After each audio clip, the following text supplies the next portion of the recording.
Good morning class. Chapter 16 Meera के पद। बच्चों एक तो हमने पहला पद तो हम पहले पढ़ चुके हैं। अब सेकंड पद के बारे में बात करेंगे। भज मन चरण कमल अविनाशी, जेतई दिशा धरण गगन माँ, ते ताई उठ जासी। यहाँ पर मीराबाई कहती हैं कि हे मेरे मन, तू केवल उस अविनाशी का ध्यान कर। उस अविनाशी यानी कि जो कभी, जिसका कभी नाश नहीं होता, जो कभी समाप्त नहीं होता। हे मेरे मन, उस परम शक्ति के बारे में तू सोच, क्योंकि जितना भी इस धरती और आकाश में धरती से लेकर आकाश तक जितनी भी चीज़ें हैं वो सब एक दिन समाप्त होने वाली हैं। तीरथ बरत्या ज्ञान कथया कहा लया कहत काशी। कहते हैं, मीराबाई कहती हैं कि कितने भी तीरथ कर लो और कितने भी तीरथ कर लो, व्रत कर लो, ज्ञान की बातें कर ले, लेकिन और काशी में करवट लेना, ये सारी चीज़ें झूठी हैं।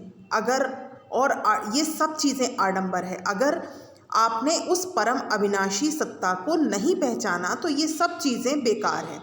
इस शरीर का घमंड हमें नहीं करना चाहिए। यो देही रो गर्भ न कर माटी माँ मिल जाती, कि इस शरीर का हमें घमंड नहीं करना है, क्योंकि ये एक दिन मिट्टी में मिल जाएगा, यानी कि समाप्त हो जाएगा। ये संसार नश्वर है और एक दिन सब कुछ समाप्त होने वाला। ये संसार कहा भया भगवा पहरिया घर तज लया सन्यासी, कि क्या होगा अगर हम गेरुए वस्त्र पहन लें और हमारा मन अगर साफ नहीं है तो उससे कोई फ़ायदा होने वाला नहीं है। चाहे हम इस संसार को छोड़कर संन्यास ले लें, इस संसार से बिल्कुल विरक्त हो जाएं, लेकिन फिर भी इससे कोई फ़ायदा नहीं है अगर हमारा मन साफ नहीं है।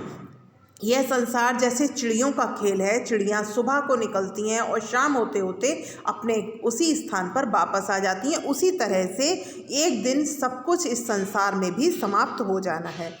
यदि हम योगी होकर मुक्ति को नहीं जान पाए तो हमारा सारे जितने तीर्थ और आडंबर हैं, इन सब से कोई फ़ायदा होने वाला नहीं है। केवल दिखावा करने से हमें कोई फ़ायदा नहीं होगा। इस प्रकार केवल दिखावा करने से आवागमन की फांसी समाप्त नहीं होगी। ये यानी कि जीवन मरण से हमें छुटकारा नहीं मिलेगा। इसलिए मीराबाई कहती हैं कि हे श्याम, मैं तो तुम्हारी दासी। मीरा हाथ जोड़कर विनती कर रही हैं कि मैं तो तुम्हारी दासी हूँ, और हे गिरधर नागर, मुझे इन सांसारिक बंधनों से छुटकारा दिलाइए या इन सांसारिक बंधनों को नष्ट कर दीजिए। Thank you.